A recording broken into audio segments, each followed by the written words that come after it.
আশা করছি প্রত্যেকে খুব ভালো আছো। প্রত্যেককে শুভ সকাল জানিয়ে আজকের ব্লগটা শুরু করলাম। আর এই দেখো, তোমাদের প্রথমেই আমি এক ঝলক আকাশটা দেখিয়ে নিলাম। একদিকে দেখো কালো মেঘ, আর একদিকে সুন্দর নীল আকাশ, দেখতে বড্ড ভালো লাগলো। তারপরে দেখো চলে এসেছি রান্না বান্না। এখন কিন্তু সকাল 7টা বাজে, আর আমি এখন রান্না বান্না করছি। একদিকে আমার গাটি কচুর তরকারিটা হয়ে গেছে, এখন নামিয়ে নেব। আর একদিকে ভাত হচ্ছে, আর একটা সবজি করব। তার জন্য দেখো এই যে শাকগুলো কুটে নিচ্ছি। আজকে শাক দিয়ে আর মুসুরির ডাল দিয়ে একটা সবজি করব। আর এই দেখো আটাটাও মাখিয়ে নিয়েছি, আর এদিকে ভাতটা হয়ে গেছে, নামিয়ে নিলাম। আর ডালটাও সিদ্ধ হয়ে গেছে, তাই দেখো। আর সিদ্ধ হওয়ার পরে একটু জাল হয়েছে, তারপরে দেখো এই যে শাকটাও দিয়ে দিলাম। এখন শাকটায় সম্বরা দিয়ে দেব। আর এইভাবে ডাল রান্না করলে না বেশ ভালো লাগে খেতে। একটু রসুন দিলাম, আর তার সঙ্গে একটু দিয়েছি জিরে, আর হলো রাঁধুনি সম্বরে। আর সকালবেলাটা না প্রচণ্ড ব্যস্ততার মধ্যে থাকি, কি বলবো, একই কথা বলতে ভালো লাগে না, তবুও বললাম। ব্যস্ততার মাঝে মনে হয় ভিডিও করব না, কিন্তু ওই যে ভিডিও করা একটা নেশার মতো হয়ে গেছে, তবুও না করলে ভালো লাগে না, তাই করলাম। আর জানো তো বন্ধুরা, এখন কিন্তু আমার হাজব্যান্ড, তারপরে আমার ছেলে, ওরা প্রত্যেকেই স্কুলে চলে গেছে, আর বড় ডিউটিতে চলে গেছে। তারপরে দেখো এই যে, আর এই বৃষ্টির দিন কিন্তু এক এক সময় এক এক রকম আকাশের অবস্থা হয়। এই প্রচণ্ড বৃষ্টি হচ্ছে, আবার প্রচণ্ড রোদ হচ্ছে। তার জন্য আগে ভাবলাম জামা কাপড়গুলো কেচে দিই, তারপরে ঘরের কাজগুলো করব। না হলে কিন্তু জামা কাপড় শুকোতে চায় না। আর জানোই তো আমার ছোট্ট একটা বেবি আছে, কাছাকাছি আমার প্রতিদিনই থাকে। তারপরে দেখো এই যে জামা কাপড়গুলো কাচা হয়ে গেছে, তারপরে চলে আসলাম ঘরে। আর প্রতিদিনই না খাটের পাশ দিয়ে জামা কাপড়গুলো মেলে দিতে হয়, না হলে কিন্তু কেমন একটা গন্ধ হয়ে যায় ভিজা জামা কাপড়। আর এইগুলো প্রচণ্ডই ভিজা, এইগুলো বাইরে মেলে দিয়ে আসলাম। তারপরে দেখো এই যে বরের জামাগুলো ঠিকঠাক করে আলনায় রেখে দিই।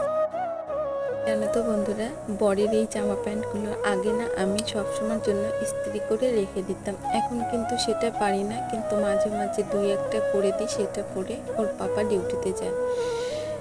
জানো তো, রূপে লক্ষ্মী নাইবা হলাম আমি, গুণে সরস্বতী, সেই কথাটা কিন্তু আমার বড়মশাই আমাকে বলে।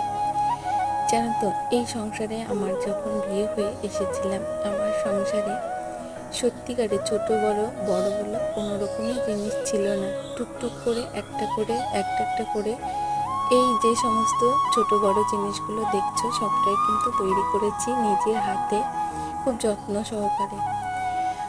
আর এই ছোট বড় প্রত্যেকটা জিনিসই কিন্তু আমি অতি যত্ন সহকারে জিনিসগুলোকে গুছিয়ে রাখি। আর এইগুলো দেখে আমার বড়মশাইয়ের খুব ভালো লাগে, জানো তো, তার জন্যই সেই কথাটা বলে।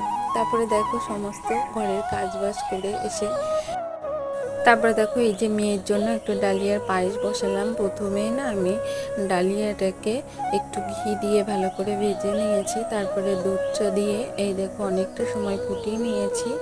ডালিয়াগুলো যেই নরম হয়ে গেছে, তখন দেখো এই যে চিনি দিয়ে দেবো। আর এই চিনিটা না ঘরেই ছিল, তা বয়মে একদমই চিনি নেই, তো চিনিটাও ঢেলে নিলাম।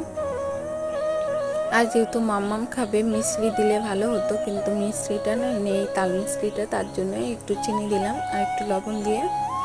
আর এই দেখো ডালিয়ার পায়েসটা রান্না হয়ে গেছে, এখন আমি নামিয়ে নিলাম। তারপরে এখন এই যে চলে আসলাম রান্নাঘরটাকে ঝাড় দিতে। এখন রান্নাঘর ঝাড় দেওয়া হয়ে গেছে, তারপরে এই যে উনুনটাকেও লেপে নেব।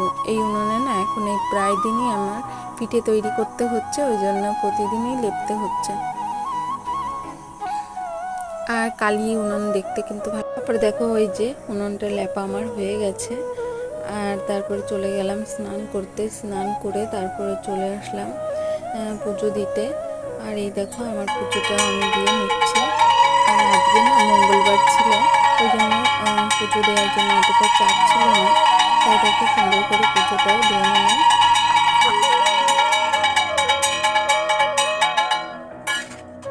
তারপরে দেখো ঠাকুর প্রণাম করতে করতে না আমার একটা পার্সেল চলে এসেছে, জানো তো।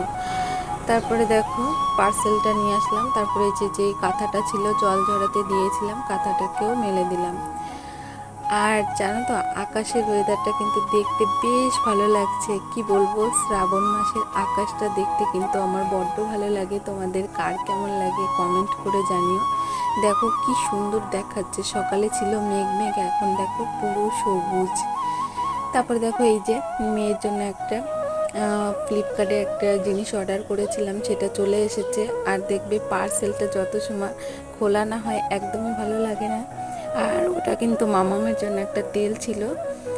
তারপর দেখো এই যে আমার দুষ্টু মুরগিটা কোথায় একটা ডিম পাড়িয়েছে, তাই ডিমটাও রেখে দিব।